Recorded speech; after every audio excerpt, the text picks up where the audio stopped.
की या संपूर्ण देशामध्ये अहिल्यादेवींचा जयंतीचा उत्सव सगळीकडे आहे आणि त्या निमित्तानं आज तुम्ही पाहताय की राज्यातून देशातून अनेक लोक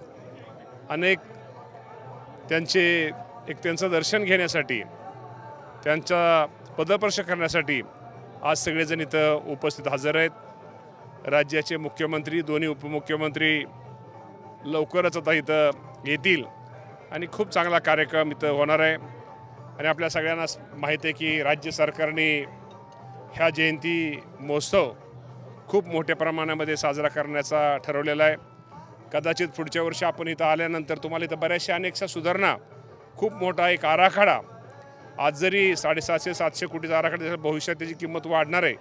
खूप चांगल्या एक आराखड्याच्या माध्यमातून पुण्यश्लोक अहिल्यादेवींचा एक आदर्श त्यांनी केलेलं काम आणि त्यांची असणारी दूरदृष्टी हे संपूर्ण चित्र या भागामध्ये आल्यानंतर आपल्या सगळ्यांना दिसणार आहे। राज्य शासनाने यासाठी खूप मोठा पुढाकार घेतलेला आहे आणि निश्चित प्रकारे या भागातले लोकल विधान परिषदेचे सभापती राम शिंदे साहेब असतील त्यांच्या टीमच्या माध्यमातून खूप चांगलं काम इथं चाललेलं आहे।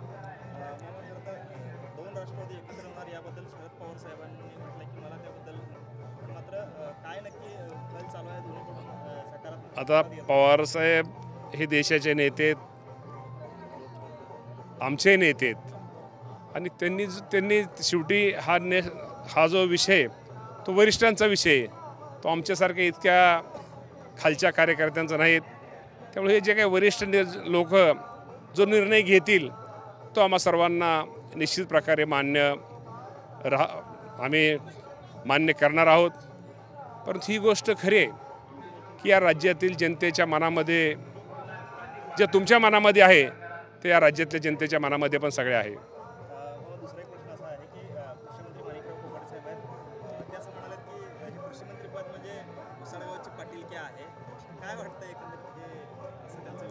कसं तुम्ही मला एक समजत माणिकराव कोकाटे साहेब आमचे खूप असे हसतमुख नेते आहेत। ते मनात एक आणि वाटत एक असं त्यांचं नसतं। ते जे असेल ते सत्य हसत खेळत असतं आणि ते कुठली गोष्ट हसत खेळत आणि तो म्हणजे सच्चा शेतकरी आहे। तो सच्चा शेतकरी असल्यामुळे निश्चित प्रकारे शेतकऱ्यांच्या बाजूने मी तुम्हाला आश्चर्य वाटेल की शेतकऱ्यांच्या बाजूने अडचणीच्या काळामध्ये आणि दुःखाच्या काळामध्ये एक झटणारा कृषी मंत्री म्हणून तुम्हाला कोण असेल तर ते माणिकराव कोकाटे साहेब तुम्हाला दिसतील।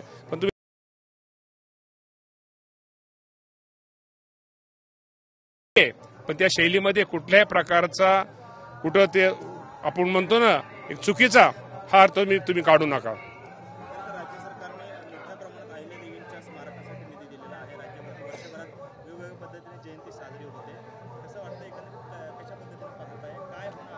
पाहताय म्हणजे आपल्याला ती 100% आता नवीन मुलांना नवीन तरुणांना नवीन देशातल्या नागरिकांना अहिल्यादेवींचा इतिहास त्यांचं काम त्यांचा एक आदर्श त्यांच्या कामाची माहिती व्हावी म्हणून आज तुम्हाला त्या बाबतीमध्ये अशा ह्या गोष्टी तुम्हाला दिसत आहेत।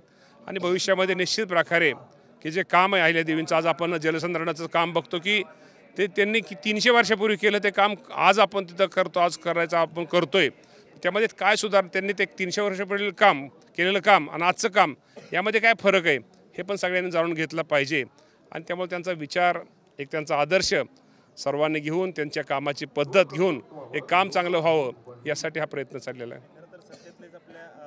सहयोगी पक्षाचे आमदार आहेत गोपीचंद पडळकर असतील किंवा ओबीसी नेते लक्ष्मण नागरे अजितदादांवर सातत्याने टीका करताना पाहायला मिळतात। अजितदादा बोलत आहेत तर दुसरीकडे पडळकर म्हणतात की निधी देत नाही आहेत त्यामुळे आम्ही निधी वगैरे तुम्हाला मी सांगतो की आज आपण किती जरी नाही म्हणलो की लाडक्या बहिणींच्यामुळं आज तिजोरीवरती ताण आहे।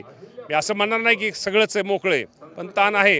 त्यातनं शेवटी एखाद्या कुठला संसार करताना आपल्या घरातला प्रपंच करताना शेवटी त्या घरातल्या प्रमुखालाच किंवा आपण त्याला पूर्वी घरच्या माणसाला काय म्हणायचो कारभारी तर शेवटी कारभारीलाच माहिती असतं। परंतु असं काही नाही आहे असं दादांच्या मनात कुणाबद्दल काही नसतं। दादा हा स्पष्ट वक्ता आहे आणि तुम्हाला मी सांगतो तो माणूस स्पष्ट वक्ता असल्यामुळं निश्चित प्रकारे अर्थ खात्याला त्याचा फायदा हा निश्चित प्रकारे होतो। त्याला जे करणं योग्य आहे त्याला योग्य आहे, जे अयोग्य आहे त्याला तो अयोग्य म्हणणारा माणूस आहे। आणि कुणी जरी काय म्हटलं कुणालाच भविष्यामध्ये आता जूनचं अधिवेशन आहे. जूनच्या अधिवेशनामध्ये दादा निश्चित प्रकारे एक थोडं आपलं येणं देण्याची बेरीज करून चांगल्या प्रकारचा निधी देण्याचा प्रयत्न करतील.